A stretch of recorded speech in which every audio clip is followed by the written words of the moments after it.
حضرت سیدنا ابراہیم خلیل اللہ اعلیٰ نبی نام علیہ الصلاۃ والسلام کا تذکرہ قرآن مجید نے کئی جگہوں پہ بیان فرمایا ہے۔ نبی پاک صلی اللہ تعالی علیہ وسلم نے ارشاد فرمایا ہے کہ میں ملت ابراہیم پہ ہوں۔ حضرت ابراہیم علیہ الصلاۃ والسلام کے سیرت کو، سوانح کو، ان کی زندگی کے واقعات کو قرآن مجید نے متعدد مقامات پہ بیان کیا ہے۔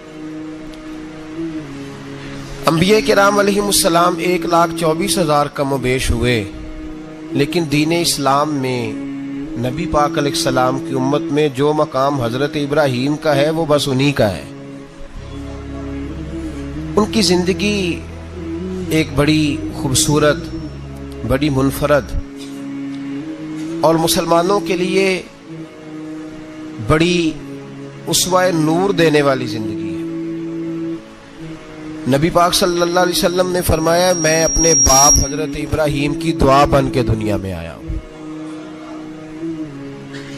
اور پھر محبوب پاک سید عالم صلی اللہ تعالی علیہ وسلم نے اپنی امت میں بھی جناب ابراہیم کے طریقے کو جاری رکھا۔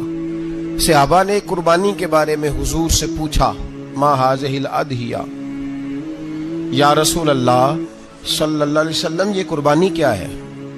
تو فرمایا سنت ابیکم ابراہیم، یہ تمہارے باپ حضرت ابراہیم کا طریقہ ہے، یہ تمہارے باپ حضرت، حالانکہ قربانی نبی پاک صلی اللہ علیہ وسلم کا بھی طریقہ ہے، لیکن فرمایا تمہارے باپ حضرت ابراہیم، حضرت ابراہیم کے ذکر کو باقی رکھا۔ اللہم صلی علی محمد وعلی آل محمد کما صلیت علی ابراہیم وعلی آل ابراہیم، ان کے تذکرے کو باقی رکھا دین کے اندر۔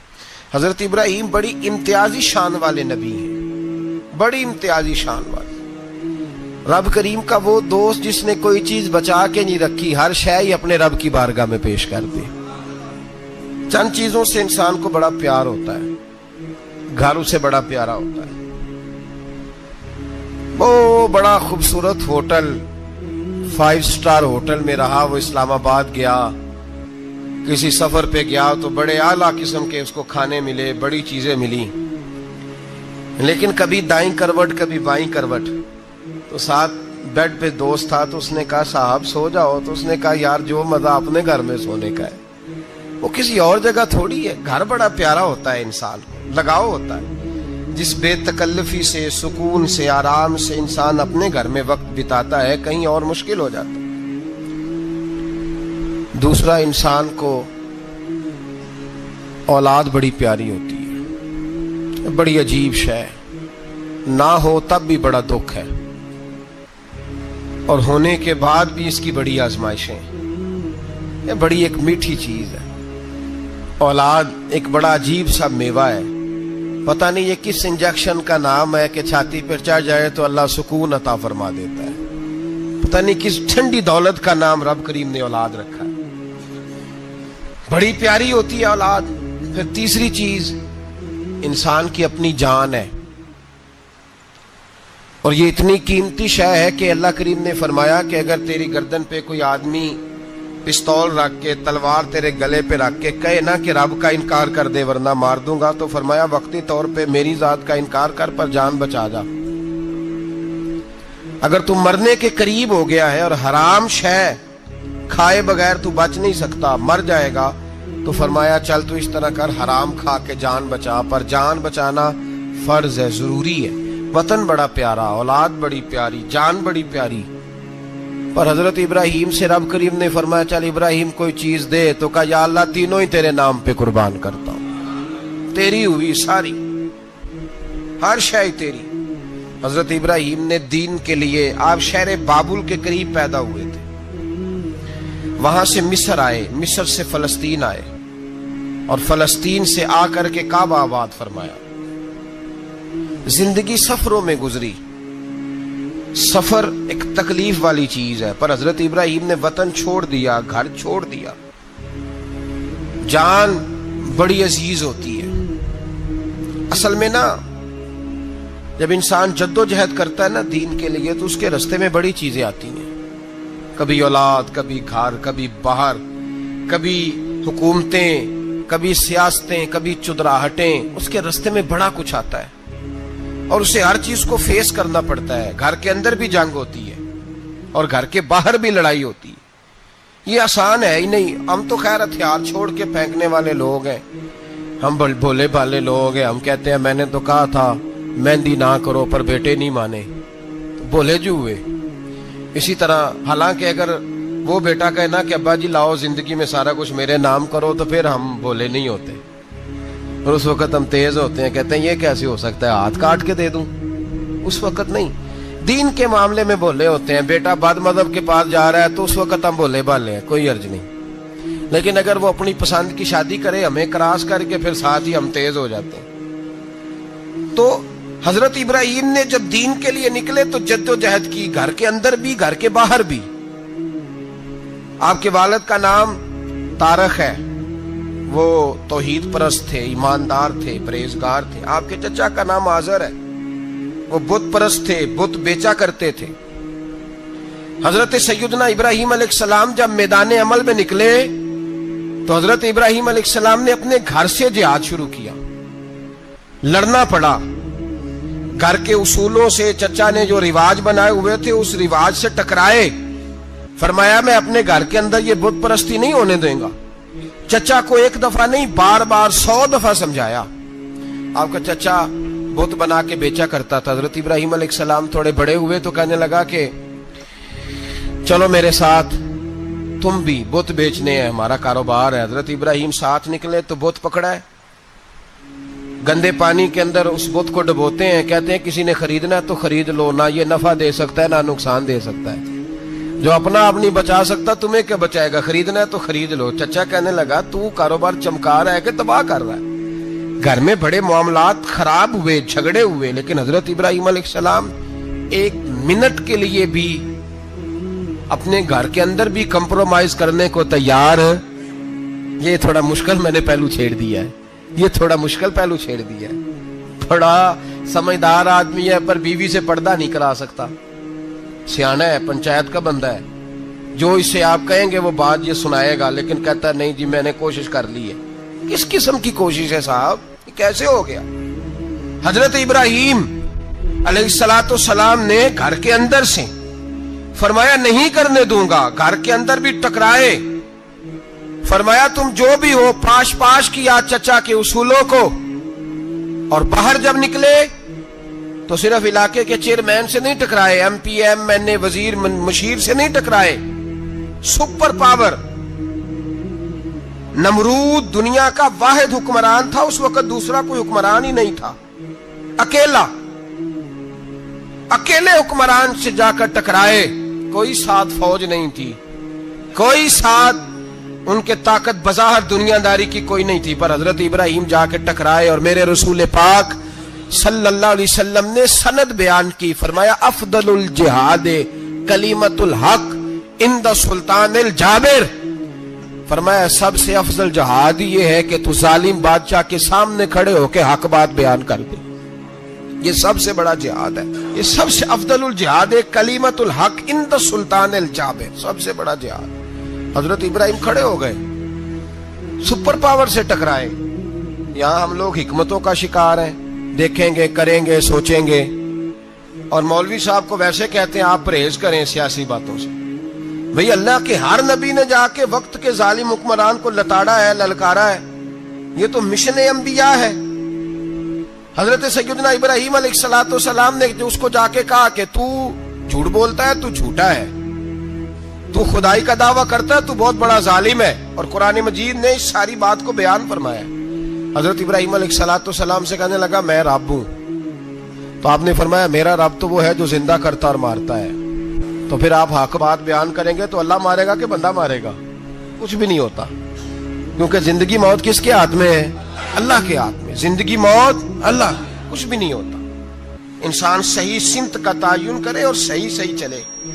حضرت علی شیر خدا سے کسی نے کہا تھا کہ آپ کے بڑی دشمنی ہے، کوئی محافظ رکھ لیں. آپ فرمانے لگے موت خود بہت بڑی محافظ ہے، وقت سے پہلے آتی ہی نہیں. بڑی محافظ ہے، وقت سے پہلے. علامہ نورانی رحمت اللہ تعالی علیہ کراچی جیسے شہر میں رہا کرتے تھے، جہاں گام گام پہ خطرہ تھا.